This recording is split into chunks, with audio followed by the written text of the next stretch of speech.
ఓ 50 పక్షులను, ఓ 50 జంతువుల్ని వేటినో కూర్చోబెట్టి మనం ఉపన్యాసం ఇవ్వగలమా? ఉపన్యాసం ఎవరికి ఇస్తాం? మనుషులకు మాత్రమే.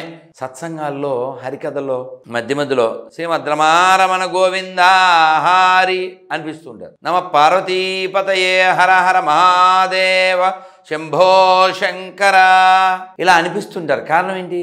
అనగలం కాబట్టి, అనాలి కాబట్టి. అలా అనడం ద్వారానే నువ్వు ఇక్కడి నుంచి ఉద్ధరింపబడతావు కాబట్టి. రుజువు ఏమిటంటే ఉద్ధరింపబడ్డారు కాబట్టి.